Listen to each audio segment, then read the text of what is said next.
Friend, this is class 10 math class. मैं आपको exercise 5.2 के क्वेश्चन नंबर 11 तक एक्सप्लेन कर चुका था। आज की क्लास में मैं आपको क्वेश्चन नंबर 12 के बारे में बात करूंगा।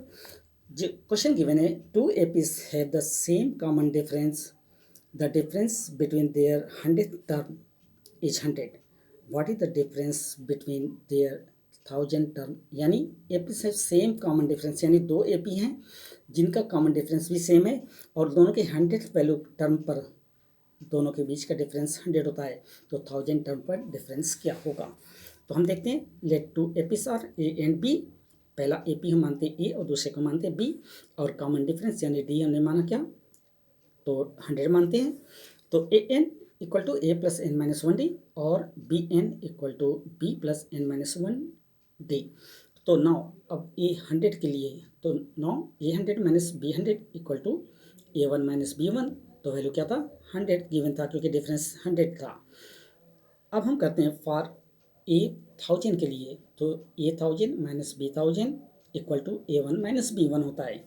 तो A 1000 minus B 1000 equal to, ये भी वैल्यू सेम वही वैल्यू होती है जो कि ए वन माइनस बी वन की है। तो वैल्यू क्या हुई? 100 हुई। तो इसलिए हम कह सकते हैं कि common difference between 1000 term is 100 होता है। क्वेश्चन नंबर 13 जब हम देखते हैं, क्वेश्चन 13 में कहा गया है, how many 3 digit number are divided by 7। यानी 3 डिजिट के कितने नंबर ऐसे हैं जिनको 7 से हम डिवाइड कर सकते हैं। तो जब हम इसे सॉल्व करते हैं तो पहले हमें निकालना होता है कि कितने कौन कौन से इसके टर्म हो सकते हैं या एपीस हो सकते हैं। तो term which are divisible by 7 are, तो पहला हम 3 डिजिट का वैल्यू देखते हैं कि वो 105 है, तो दूसरा 112 और तीसरा 119, और ऐसे करते हुए जब हम आगे बढ़ते हैं तो फाइनली हमें मिलता है 994। यानी ये 3 डिजिट का लास्ट वैल्यू है जिसे हम कंप्लीटली 7 से डिवाइड कर सकते हैं। तो हम ये कह सकते हैं कि A equal to 105 first term, D equal to 7 क्योंकि 112 माइनस 105 मिला क्या 7। तो अब हम आते हैं A plus N minus one D, तो 105 plus N minus one, D की वैल्यू 7 इक्वल टू कितना वैल्यू था? 994, जो कि लास्ट वैल्यू यहाँ पर है 3 डिजिट का। तो हम देखते हैं 7 ब्रैकेट में एन माइनस वन, यानी 7 एन माइनस वन को सिंपली हम ये भी कह सकते हैं इक्वल टू होता है 994 माइनस 105, तो मिला क्या? 889। तो अगर 7 ब्रैकेट में एन माइनस वन की वैल्यू 889 है, तो एन माइनस वन की वैल्यू क्या होती है? तो 889 बाई 7 किया मैंने, तो मिला क्या? 127। अब हम देखते हैं कि अगर एन माइनस वन की वैल्यू 127 है तो एन की वैल्यू क्या होगी? ऑब्वियसली 127 प्लस वन हम कर देंगे तो मिलेगा क्या? 128। तो हम ये कह सकते हैं कि 128 नंबर ऑफ 3 डिजिट, यानी 3 डिजिट के 128 नंबर ऐसे हैं जिनको हम 7 से कंप्लीटली डिवाइड कर सकते हैं। एक्सरसाइज 5.4 का क्वेश्चन नंबर 14 है, how many multiple of 4 lie between 10 and 250। तो सिंपली जब हम 4 का टेबल पढ़ते हैं तो हम देखते हैं कि 4 त्रिज्या में क्या मिलता है? 12 मिलता है, जो कि ग्रेटर देन 10 है बट लेजर देन 250। और हमें चाहिए क्या? यही चाहिए भी कि 10 और 250 के बीच के कितने 4 के मल्टीपल होते हैं।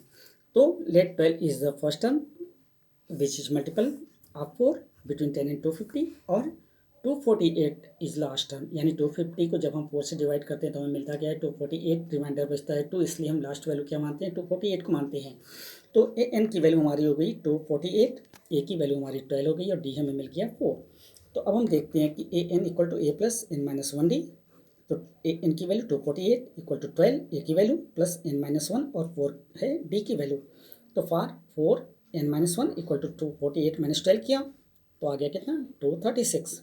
तो अगर 4 और ब्रैकेट एन माइनस वन, यानी 4 एन माइनस 4 की वैल्यू अगर 236 है तो एन माइनस वन की वैल्यू क्या होगी?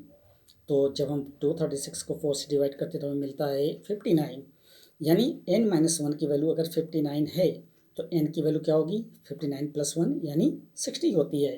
तो हम ये कह सकते हैं that there are 60 multiple of 4 between 10 and 250 की 10 और 250 के बीच में 60 नंबर ऐसे होंगे जो कि 4 के मल्टीपल होंगे। आगे हम देखते हैं क्वेश्चन नंबर 15 की बात। For what value of n are the nth term are the two AP 63, 65, 67 and 3, 10, 17 equal, यानी दो AP हैं जिसका पहले का टर्म है 63, 65, 67 एंड सो ऑन, और दूसरे का है 3, 10 और 17, लेकिन दोनों का जो है वो वैल्यू दोनों ही इक्वल होते हैं। तो हम यहाँ देखते हैं here and the term of AP 63, 65, 67 and 3, 10, 17 are equal. तो हम फार्मूला अप्लाई करते हैं। फार्मूला हमारा होता है A+n-1 मल्टीप्लाई बाई D। तो A की वैल्यू A1 की वैल्यू कितनी है 63 है, और A2 की वैल्यू कितनी है 3 है। 63 कहाँ से 63 ये है, और 3 A2 की वैल्यू 3 ये हो गई। अब हम D की वैल्यू देखते हैं, कॉमन डिफरेंस कितना है। तो पहला D1 हम देखते हैं 65 - 63, तो D1 की वैल्यू मिली 2, और दूसरे में जब हम D2 की वैल्यू देखते हैं तो 10 - 3 करने पर हमें मिलता है 7, यानी D2 की वैल्यू हो गई 7। अब हम जब इसके अकॉर्डिंग बात करते हैं तो 63 + n-1 D equal to 3 + n-1 multiply by 7। तो 7n-1 - 2n-1 इक्वल टू 63 - 3, क्योंकि ये वाला 3 इधर आके माइनस होता है।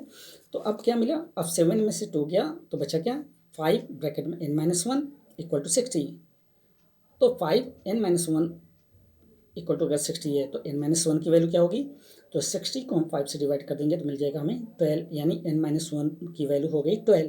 तो अगर n-1 की वैल्यू 12 है तो n की वैल्यू क्या होगी, ऑब्वियसली n इक्वल टू 12 + 1 यानी 13 होती है। तो हम ये कह सकते हैं कि hence 13 term of 2 APs are equal, यानी कि दोनों ही AP का जब 13 टर्म पर हम पहुँचेंगे तो हमें जो वैल्यू मिलेगी वो दोनों AP में इक्वल होगी। इसके साथ ही हम क्वेश्चन नंबर 15 के साथ आज की इस क्लास को यहाँ ओवर करते हैं। नेक्स्ट क्वेश्चन के साथ आपसे कल फिर मुलाकात होगी। तब तक के लिए थैंक यू वेरी मच।